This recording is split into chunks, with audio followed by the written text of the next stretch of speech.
បាទសូមគោរពនឹងជម្រាបសួរប្រិយមិត្តអស់លោកស្រីអ្នកនាងកញ្ញាជាទីគោរពនិងជាទីមេត្រីស្វាគមន៍មកកាន់កម្មវិធី White Skin Power Volleyball នៅថ្ងៃសុក្រទី18ខែមេសាឆ្នាំ2025បាទក្រោយសម្រាប់ពិធីបុណ្យចូលឆ្នាំប្រពៃណីជាតិខ្មែររយៈពេល3ថ្ងៃបានបញ្ចប់ឥឡូវនេះជួបប្របាយអារម្មណ៍ជាមួយនឹងការប្រគល់ត្រឡប់មកវិញហើយក្រោយសម្រាប់ពិធីបុណ្យចូលឆ្នាំខ្មែរបាន3ថ្ងៃបានបញ្ចប់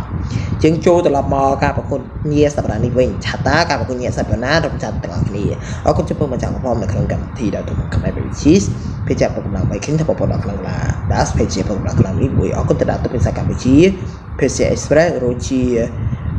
ពេជ្រ Icicle រួចជាមួយនឹងពេជ្របើកម្លាំងលើកម្លាំងការពីយឺសូមរីឌីទស្សនាដូចតទៅសូមគ្រប់បញ្ជាទស្សនៈទី1អាយ៉ាយកកញ្ញាំឲ្យអូតំពអូចាប់ប្លេទៅហើយបាទដូរបានទៅខាងស្មាតបាត់ឆ្វេងបាទឥឡូវនេះវាជំពីស្មាតបានឆ្វេងបាទមេក្រុមជាមួយបញ្ញាជាមួយនឹងម៉ាផលបាទទៅហើយបាទ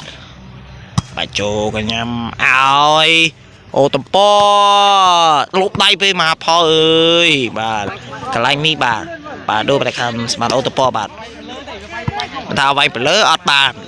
បើចូលបើសិនជាអាចចូលនឹងអាចមានលទ្ធភាពចូលបានហើយបើគ្រប់ឯងបើស្វីជិងពីស្មាតអូតប៉យហេសំណាញ់បាទហើយទូដូបានទៅខាងស្មាតបញ្ញាបាទចៅសិទ្ធិបុបបាទចៅសបតទស្សនៈសិទ្ធិទី2លោកស្រីជានាងកញ្ញាប្រិមិត្តជាទីមេត្រីសូមទស្សនាការប្រកួតសិទ្ធិទី2ដោយតទៅស្វីជិងពីស្មាតបាត់ឆ្វេងចូលកញ្ញាស្មាតអូតប៉ប៉ាសេឲ្យអូតប៉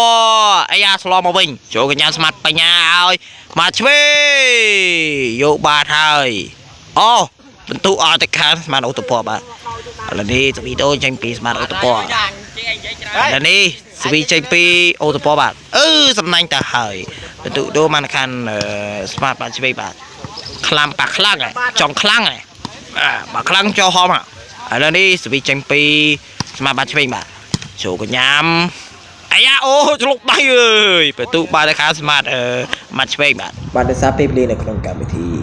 White Skin Power Volleyball បានឈានចូលមកដល់ទីបញ្ចប់ជួបគ្នានៅថ្ងៃសុក្រសប្តាហ៍ក្រោយសម្រាប់ពេលនេះសូមអរគុណសូមជម្រាបលា